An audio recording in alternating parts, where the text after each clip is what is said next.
Hi, I'm Dr. Fletcher Thierry from examsolutionprovider.com.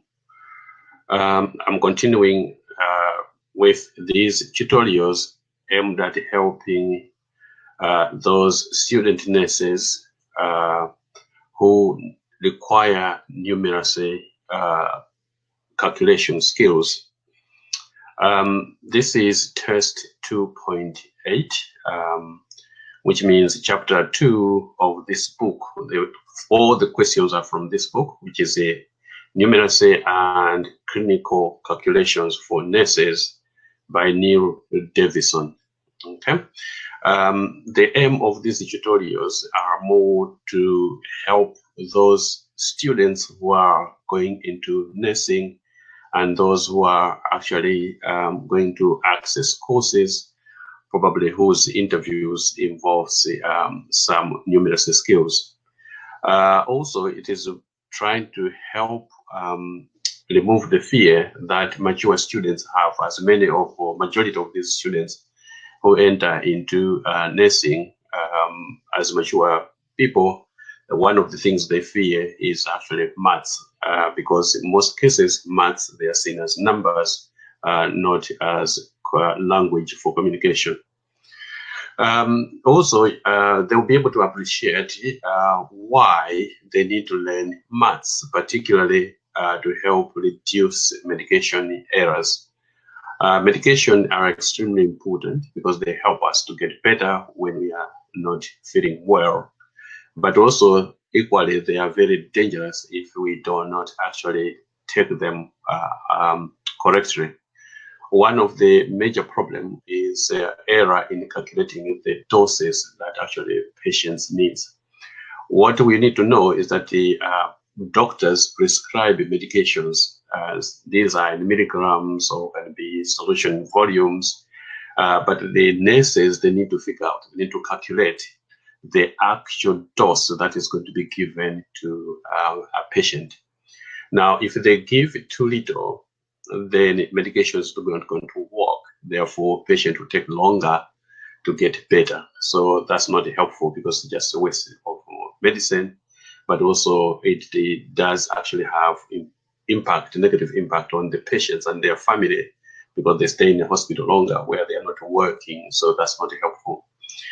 To the hospital itself, like NHS, is also not going to be a good thing, because many of these patients, they just say actually occupying the beds, so it will end up having congestion in the hospital. If you give above the normal, what is required doses, medicine is going to be dangerous. They can damage the liver, damage the kidney, and all other organs, and then they can kill the patient. Okay, so some patients are more vulnerable; they are at more risk than the others. For example, children and young people, the toddlers, they are very, very at the higher risk of actually, if you give the wrong doses, they're more likely to damage their organs or damage their liver, and they will make them even worse than what they should have, they would have been. Also, the elderly people who are older, yeah, those obviously we need to be careful, make sure they're given the right doses. And then the others with underlying conditions, like, for example, women who are pregnant, but also those with chronic conditions. We need to be careful what we give, actually how much medication we give them. Give them correct doses is extremely important.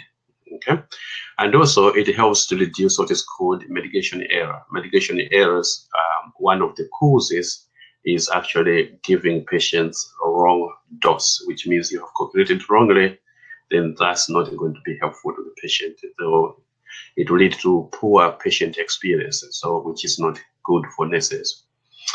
Right, okay, so generally you're going to see that the mathematical skills are extremely important.